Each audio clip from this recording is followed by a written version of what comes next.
When you buy something, do you ever wonder why it sells at that particular price?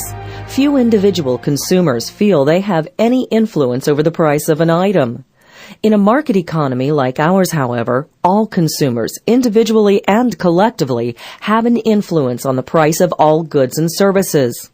One way Americans influence prices in the marketplace is through demand.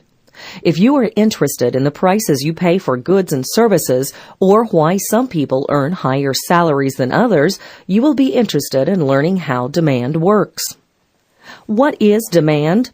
The word demand has a specific meaning in economics.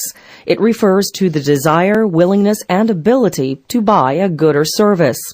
For demand to exist, a consumer must want a good or service. Second, the consumer has to be willing to buy that good or service. Finally, the consumer must have the resources available to buy it. A demand schedule is a table that lists the various quantities of a product or service that someone is willing to buy over a range of possible prices. For example, George would not purchase any video games if they cost $50 each. If the price were only $20 per game, though, he would be willing to buy two. Demand can also be shown graphically. A demand curve is a graph that shows the amount of a product that would be bought at all possible prices in the market. The curve is drawn with prices on the vertical axis and quantities on the horizontal axis. Each point on the curve shows how many units of the product or service an individual will buy at a particular price. George would buy 5 video games if the price were $5 each, 3 games at $10 each, and so on. Look at the graph again. As you see, demand curves usually slope downward because people are normally willing to buy less of a product if the price is high and more of it if the price is low. According to the law of demand, quantity demanded and price move in opposite directions. Of course, this is just common sense.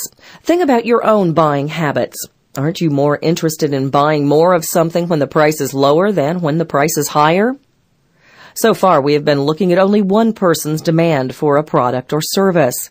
Companies hope to sell many people, though. They have to take into account the demand of all those people.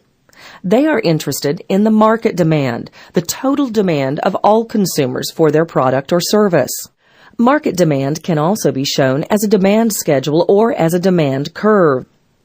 A knowledge of demand is essential to understand how a market economy works. In a market economy, people and businesses act in their own best interests to answer the what, how, and for whom questions of production. Knowledge of demand is also important for sound business planning. To illustrate, imagine you are opening a bicycle repair shop. Before you begin, you need to know where the demand is. You will want to set up your shop in a neighborhood with many bicycle riders and few repair shops. After you identify an area in which to locate the shop, how do you measure the demand for your services? You may visit other shops and gauge the reactions of consumers to different prices. You may poll consumers about prices and determine demand from this data. You could study data compiled over past years, which would show consumer reactions to higher and lower prices. All of these methods would give you a general idea as to the desire, willingness, and ability of people to pay. Almost everything that we buy provides utility, meaning the pleasure, usefulness, or satisfaction we get from using the product. The utility of a good or service may vary from one person to the next. For example, you may get a great deal of enjoyment from a home computer, but your friend may get very little. Your friend may love pepperoni pizza, but you may not. A good or service does not have to have utility for everyone, only utility for some. The utility we get from consumption usually changes as we consume more of a particular product. For example, when eating pizza, you may be very hungry before you eat the first slice, and so it will give you the most satisfaction. Because you are not quite as hungry after consuming the first slice, you will receive less marginal utility, or less additional satisfaction, from each additional slice that you eat. This illustrates diminishing marginal utility. The principle that our additional satisfaction or our marginal utility tends to go down as more and more units are consumed. The concept of diminishing marginal utility helps explain why the demand curve slopes downward. For example, when we buy something, we usually ask ourselves if the marginal utility we will get from a purchase is worth the money we have to give up to get it. If the extra benefits, the marginal utility, to be gained are greater than the marginal cost, the money given up, then we make the purchase.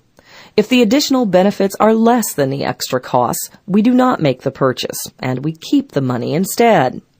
Because our marginal utility diminishes when we consume more and more of a product, it stands to reason that we would not be as willing to pay as much for the second item as we did for the first. Likewise, we would not be willing to pay as much for the third item as we did for the second. When the demand curve slopes downward, it simply tells us that we would be willing to pay the highest price for the first unit we consume, a slightly lower price for the next, and an even lower price for the third, and so on.